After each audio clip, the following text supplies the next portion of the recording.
Delhi liquor కుంభకోణంలో నిందితురాలిగా చేరుస్తూ CBI నోటీసులు ఇవ్వడంపై MLC కవిత అభ్యంతరం వ్యక్తం చేశారు. ఈ నెల 26న విచారణకు రాలేనని లేఖ ద్వారా స్పష్టం చేశారు. పార్లమెంట్ ఎన్నికల కోసం పార్టీలో ముందస్తు కార్యక్రమాల నేపథ్యంలో విచారణకు అటెండ్ కాలేనని వివరించారు.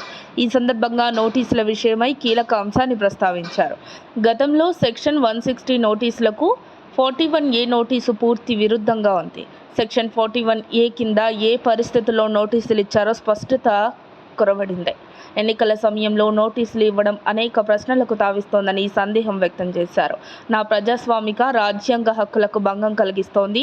మీ ఆరోపణల్లో నా పాత్ర లేదు. దీనికి తోడు ఈ మద్యం కేసు సుప్రీంకోర్టులో పెండింగ్లో ఉంది.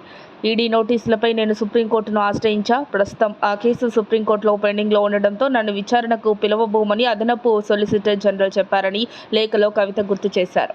సుప్రీంకోర్టులో హామీ సీబీఐకి కూడా వర్తిస్తుంది. సీబీఐ బృందం నా ఇంటికి వచ్చినప్పుడు విచారణకు సహకరించా. సీబీఐ దర్యాప్తునకు ఎప్పుడైనా సహకరిస్తానని స్పష్టం చేశారు. తాజాగా నోటీసులు ఇవ్వడంపై లేఖలో కవిత పలు సందేహాలు లేవనెత్తారు. 15 నెలల విరామం తర్వాత ఇప్పుడు విచారణకు పిలవడం, సెక్షన్లు మార్చడం వంటివి అనేక అనుమానాలకు తావిస్తోంది.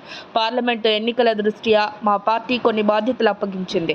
రాష్ట్ర వ్యాప్తంగా ఎన్నికల ప్రచారం, సమావేశాల షెడ్యూల్ ఖరారైంది. వచ్చే 6 వారాల పాటు నా పర్యటనల నేపథ్యంలో ఫిబ్రవరి 26వ తేదీన విచారణకు హాజరు కాలేనని కవిత లేఖలో తెలిపారు.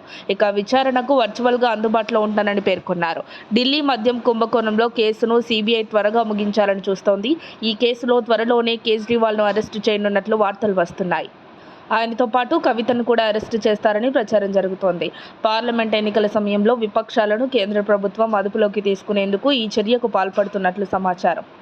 మరిన్ని అప్డేట్స్ కోసం మా కాయ్ టీవీని సబ్స్క్రైబ్ చేసుకోండి. మా వీడియో కనుక మీకు నచ్చినట్లయితే లైక్ చేయండి, షేర్ చేయండి. మీ విలువైన అభిప్రాయాలను కామెంట్ బాక్స్లో తెలియజేయండి.